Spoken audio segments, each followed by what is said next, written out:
भाई आज हम पॉलिटी देखेंगे। इसमें मैं राष्ट्रपति उपराष्ट्रपति से शुरू करता हूँ। एक पार्ट और बनाऊँगा, ये यहाँ से स्टार्ट करता हूँ उपराष्ट्रपति से। ये लूसेंट जीके है कंप्लीट, तो आज इसको हम ख़त्म करेंगे पॉलिटी को। संविधान में उपराष्ट्रपति से संबंधित प्रावधान अमेरिका के संविधान से ग्रहण किया गया है। भारत के उपराष्ट्रपति राज्यसभा पदेन सभापति होता है। अनुच्छेद 64 और अनुच्छेद 89 में कहा गया कि भारत का उपराष्ट्रपति राज्यसभा का पदेन सभापति होगा। उपराष्ट्रपति राज्यसभा का सदस्य नहीं होता, इसे मतदान का अधिकार नहीं है, किंतु सभापति के रूप में निर्णायक मत देने का अधिकार उसे प्राप्त है। इसकी योग्यता की बात करें तो इसकी योग्यता जो होती है वो होती है,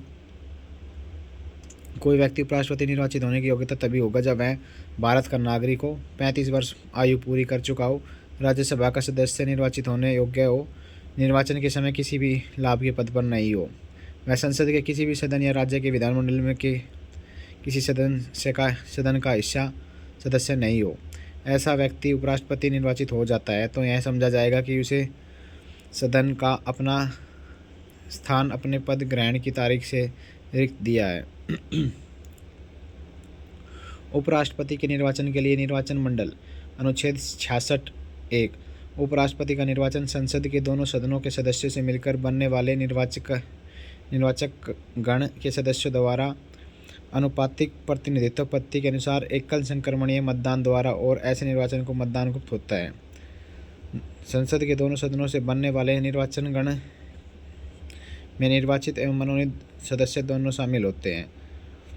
उपराष्ट्रपति अपना पद ग्रहण करने से पूर्व राष्ट्रपति अथवा उसके द्वारा नियुक्त किसी भी व्यक्ति के समक्ष शपथ लेनी पड़ती है। उपराष्ट्रपति की जो पदावती अनुच्छेद 67 में उपराष्ट्रपति पद ग्रहण की तारीख से 5 वर्ष की अवधि तक धारण करेगा, परंतु उपराष्ट्रपति राष्ट्रपति को संबोधित अपने हस्ताक्षर लेख द्वारा अपना पद त्याग सकेगा। अनुच्छेद 66 क्या में उपराष्ट्रपति राज्यसभा के ऐसे संकल्प द्वारा अपने पद से हटाया जा सकेगा जिसमें राज्यसभा के तत्कालीन व समस्त सदस्यों के बहुमत ने पारित किया हो, जिसे लोकसभा सहमत है, किंतु इस खंड में प्रयोजन के लिए कोई संकल्प तब तक प्रस्तावित नहीं है किया जाए जब तक कि उस संकल्प प्रस्तावित करने में आज से कम 14 दिन की सूचना न दी गई हो। अनुच्छेद 67 ख में उपराष्ट्रपति अपने पद की अवधि समाप्त हो जाने पर तब भी पद तक बना रहेगा जब तक उसका उत्तराधिकारी अपना पद ग्रहण नहीं कर लेता। अनुच्छेद 67 के ग में उपराष्ट्रपति के निर्वाचन से संबंधित विवादों का निपटारा भी राष्ट्रपति की तरह उच्चतम न्यायालय द्वारा किया जाता है। निर्वाचन अवैध होने पर उसके द्वारा किए गए कार्य अवैध नहीं होते। भारत का पहला जो उपराष्ट्रपति था वो तो डॉक्टर एस राधाकृष्णन 1952 से 1962। उसके बाद पहले जाकिर हुसैन 1962 से 67, फिर वीवी गिरी, फिर ऐसे चलते गए, फिर जगदीप धनखड़, और अब जगदीप धनखड़ थे, ये थे, अब मतलब ये तो रिटायर हो गए। राष्ट्रपति के पद खाली नेक्स्ट राष्ट्रपति के पद पर खाली रहने उपराष्ट्रपति की हैसियत से कार्य करता है। राष्ट्रपति का जब पद खाली हो तो उपराष्ट्रपति राष्ट्रपति की हैसियत से कार्य करता है। अनुच्छेद 65 में कहा गया है उपराष्ट्रपति को राष्ट्रपति के रूप में कार्य करने की अधिकतम अवधि 6 महीने होती है। 6 महीने तक काम कर सकता है। इस दौरान राष्ट्रपति का चुनाव कर लेना अनिवार्य है। राष्ट्रपति के रूप में कार्य करते समय उपराष्ट्रपति को राष्ट्रपति की सब शक्तियाँ, अनुमुक्तियाँ, उपलब्धियाँ, भत्ते, विशेषाधिकार सब प्राप्त होता है। जिस किसी कला अवधि में उपराष्ट्रपति राष्ट्रपति के रूप में कार्य करता है वह राज्यसभा के सभापति पद के कार्यों को नहीं करेगा। अनुच्छेद 97 में कहा गया है अधीन राज्यसभा के सभापति के वेतन या भत्ते का हकदार नहीं होगा। प्रधानमंत्री एवं मंत्रिपरिषद।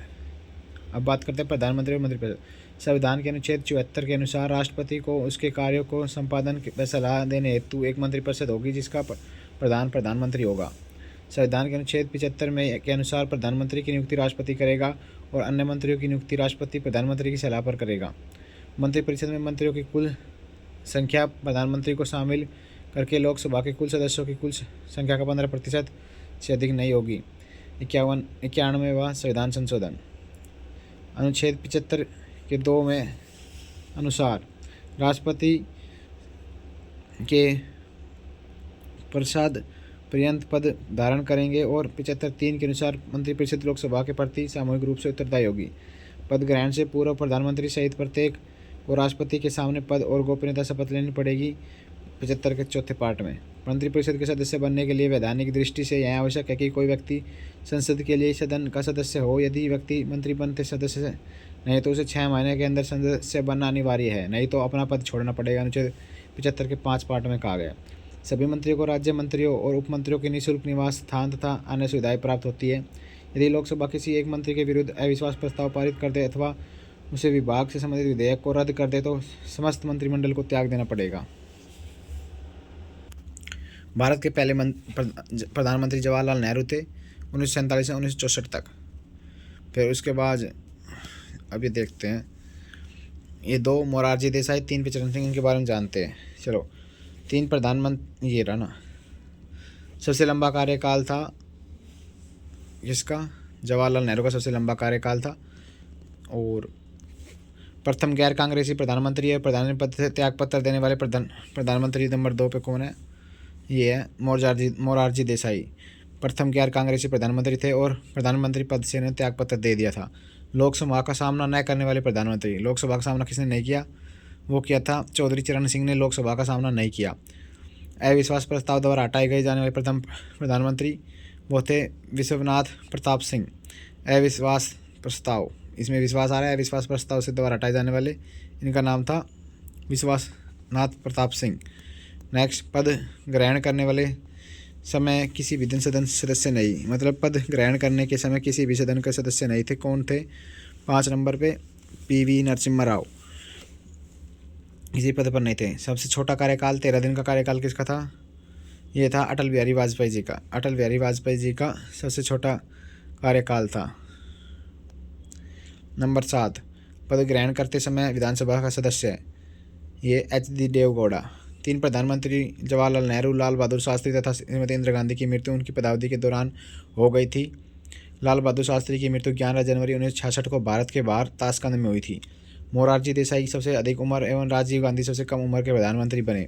गुलजारीलाल नंदा 27 मई 1964 को से 09 जून 1964 तक, 11 जनवरी से 1966 24 जनवरी 1966 तक कार्यवाहक प्रधानमंत्री बने।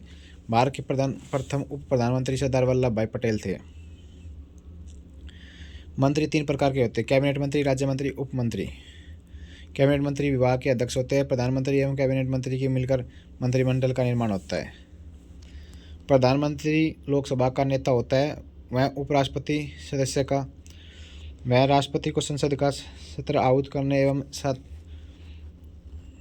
सत्रावासन करने के संबंधी परामर्श देता है। वह किसी भी कार्य के लोकसभा को विघटित करने की सिफारिश राष्ट्रपति से कर सकता है। प्रधानमंत्री सभा पटल पर सरकार की नीतियों की घोषणा करता है। प्रधानमंत्री नीति आयोग, राष्ट्रीय विकास परिषद, राष्ट्रीय एकता परिषद, अंतर्राज्यीय परिषद, राष्ट्रीय जल संसाधन परिषद के अध्यक्ष होता है।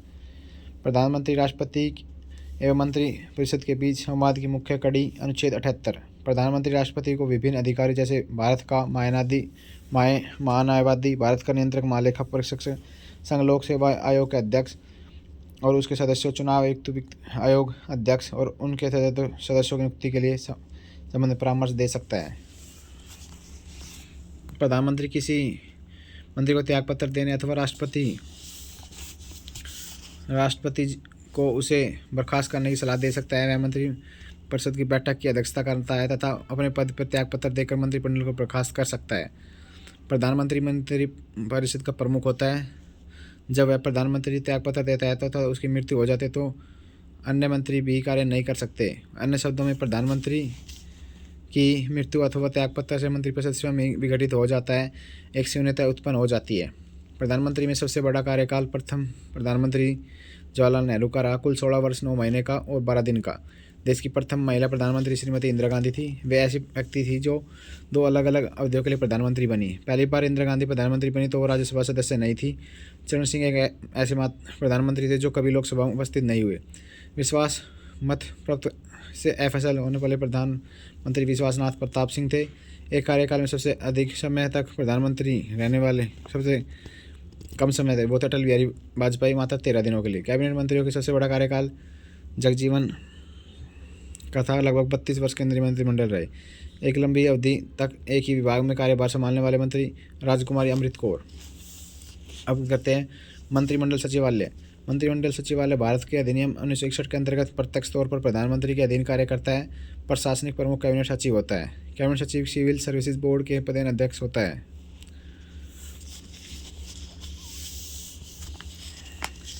अब बात करते हैं संघीय संसद। राज्यसभा के सदस्यों की अधिक से अधिक संख्या 250 हो सकती है। राज्यसभा के मतलब जो सदस्य 250 हो सकते हैं। राज्यसभा की संरचना अनुच्छेद 80 में है। राज्यसभा की सदस्य के लिए न्यूनतम उम्र 30 है। राज्यसभा के लिए न्यूनतम उम्र जो है 30 साल है। लोकसभा के लिए 25 है। वर्तमान समय में जो वो है 245 राज्यसभा के सदस्य हैं। इनमें 12 राष्ट्रपति द्वारा मनोनीत किए जाते हैं। ये ऐसे व्यक्ति होते हैं जो इन्हें कला, साहित्य, विज्ञान, समाज सेवा या सहकारिता के क्षेत्र में विशेष ज्ञान या अनुभव हो से 233 संघ की इकाइयों से प्रतिनिधित्व करते हैं। राज्यसभा एक स्थायी सदन है जो कभी भंग नहीं होती। इसके सदस्य 6 साल, इसका कार्यकाल 6 वर्ष का होता है। 1/3 सदस्य प्रति 2 वर्ष बाद सेवानिवृत्त मतलब रिटायर होते हैं अनुच्छेद 83(1) के तहत। राज्यसभा का सभापति और उपसभापति अनुच्छेद 89। भारत का उपराष्ट्रपति राज्यसभा का पदेन सभापति होगा। भारत का उपराष्ट्रपति राज्यसभा का पदेन सभापति होगा। राज्यसभा यथाशीघ्र अपने किसी सदस्य को अपना उपसभापति चुनेगी। जब उपसभापति का पद रिक्त होता तो वह राज्यसभा के किसी अन्य सदस्य को अपना उपसभापति चुनेगी। राज्यसभा के सदस्यों की संख्या: उत्तर प्रदेश में 31, महाराष्ट्र में 19, तमिलनाडु में 18, बिहार में 16, पश्चिम बंगाल में 16। ये क्या है इंपॉर्टेंट, याद हरियाणा में 5, हरियाणा याद कर लेंगे। गोवा में 1 है। दिल्ली में 3 है। दिल्ली में भी है राज्यसभा के। जम्मू कश्मीर में 4, पांडिचेरी में 1। राज्यसभा के प्रथम उपसभापति श्री वी कृष्ण मूर्ति राव। उपसभापति पद का रिक्त होना, पद त्याग और पद से हटाया जाना अनुच्छेद 90। उपसभापति यदि राज्यसभा का सदस्य नहीं रहता तो अपना पद रिक्त कर देगा। सभापति को संबोधित त्याग पत्र द्वारा वह अपना पद त्याग सकेगा। राज्यसभा के तत्कालीन समस्त सदस्यों को बहुमत से पारित संकल्प द्वारा अपने पद से हटाया जा सकेगा, परंतु इस संकल्प में प्रस्तावित करने के आशय की सूचना उसे कम से कम 14 दिन पहले देनी पड़ेगी। जब सभापति या उपसभापति को पद से हटाना का संकल्प विचाराधीन हो तो उसे पीठासीन नहीं होगा अनुच्छेद 92। मंत्रिपरिषद राज्यसभा के प्रति उत्तरदायी नहीं होती। मंत्रिपरिषद राज्यसभा के अनुच्छेद 249 के अनुसार यदि कोई राज्यसभा उपस्थित तथा मत देने वाले सदस्यों को 2/3 बहुमत से प्रस्ताव पारित कर यह घोषित करती है कि राज्यसभा में उल्लेखित कोई भी विशेष राष्ट्रीय महत्व का तो संसद उसे विषय पर अस्थायी कानून का निर्माण कर सकती है। ज़्यादा इंपॉर्टेंट ये है। केवल राज्यसभा में उपस्थित तथा मतदान देने वाले सदस्यों को कम से कम 2/3 सदस्यों को बहुमत से अखिल भारतीय सेवाओं का सर्जन का अधिकार है। मतलब अखिल भारतीय सेवा बना सकते 312 अनुच्छेद के तहत कम से कम 2/3। धन विधेयक राज्यसभा में पुनः स्थापित नहीं किया जाएगा अनुच्छेद 109 के 1 में। धन विधेयक के संबंध में राज्यसभा को केवल सिफारिश करने का अधिकार है, जिसे मानने के लिए लोकसभा बाध्य नहीं है। इसके लिए राज्यसभा को 14 दिन का समय मिलता है।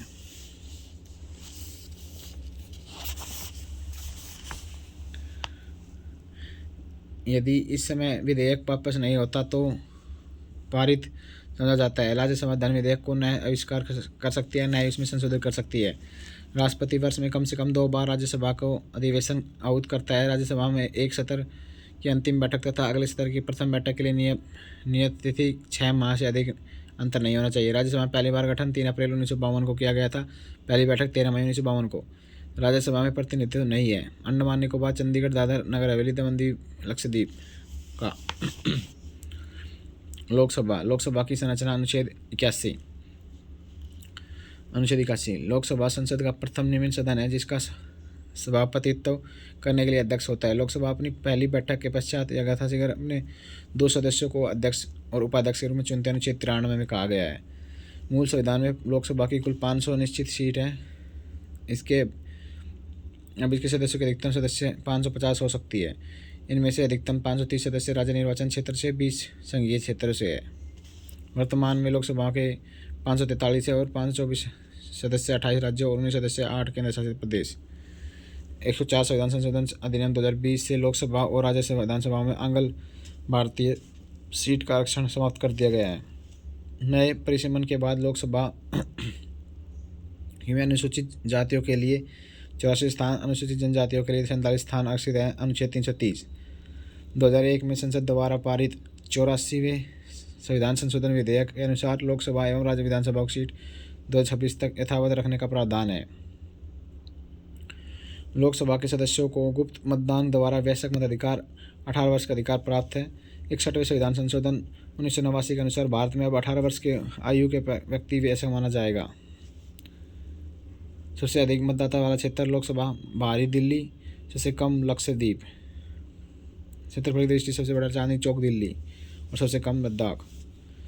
लोकसभा में अनुसूचित जातियों तथा अनुसूचित जनजातियों के लिए राज्य जनसंख्या का अनुपात आरक्षण प्रावधान किया है। अनुच्छेद 330-32 में प्रावधान है कि 10 वर्ष के लिए किया गया है कि इसे संविधान संशोधन द्वारा 10-10 वर्ष के लिए आगे बढ़ाया जाएगा। पर वर्तमान में 104 संविधान संशोधन 2019 के अनुच्छेद 334 संशोधित कर लोकसभा अनुसूचित जातियों और अनुसूचित जनजातियों आरक्षण 2030 के लिए बढ़ा दिया गया है। लोकसभा की सदस्यता के लिए अनिवार्य योग्यता निम्न है। वह व्यक्ति भारत का नागरिक हो, उसकी आयु 25 वर्ष या इससे अधिक हो, भारत सरकार अथवा किसी राज्य सरकार के अंतर्गत वह कोई लाभ के पद पर नहीं हो, वह पागल व दिवालिया न हो। लोकसभा के अधिकतम कार्यकाल 5 वर्ष का होता है। मंत्रिपरिषद की प्रति सामूहिक रूप से उत्तरदायी होते हैं अनुच्छेद 75(3) के तहत। प्रधानमंत्री के परामर्श के आधार पर राष्ट्रपति के द्वारा लोकसभा को समय से पूर्व भी भंग किया जा सकता है। आपातकाल की घोषणा लागू होने की विधि द्वारा संसद लोकसभा के कार्यकाल की वृद्धि कर सकती है, जो एक वर्ष से अधिक नहीं होगी। आपातकाल की घोषणा समाप्त होने जाने के पश्चात उसका विस्तार किसी भी दशा में 6 महीने से अधिक नहीं होगा। 1976 में लोकसभा का कार्यकाल 2 बार 1-1 वर्ष के लिए बढ़ाया गया। लोकसभा एवं राज्यसभा अधिवेशन राष्ट्रपति के द्वारा ही बुलाए गए स्थगित किए जाते हैं। लोकसभा की 2 बैठकों में 6 माह से अधिक अंतर नहीं होना चाहिए। जब तक संसद विधि द्वारा अन्यथा उपबंध न करे तक संसद के प्रत्येक सदन अधिवेशन गठित करने के लिए गणपूर्ति सदन के सदस्यों की कुल संख्या का 10वां भाग होगी। 100 अनुच्छेद 100 में 3रा भाग। अनुच्छेद 4 बाद की 4th पार्ट क्या कहता है? लोकसभा की गणपूर्ति के कोरम कुल सदस्य जनसंख्या 10वां भाग 55 सदस्य होता है। संविधान के अनुच्छेद 108 संसद में संयुक्त अधिवेशन की व्यवस्था। संयुक्त अधिवेशन राष्ट्रपति द्वारा निम्न है। विधेयक एक सदन में से पारित होने के बाद दूसरे सदन में जाएगा। यदि दूसरे सदन में विधेयक अस्वीकार किया तो विधेयक पर किए गए जाने वाले संशोधन के बारे में सदन अंतिम रूप से सहमत होंगे। दूसरे सदन विधेयक प्राप्त होने की तारीख से उसके द्वारा विधेयक 6 माह के अधिक बीत गए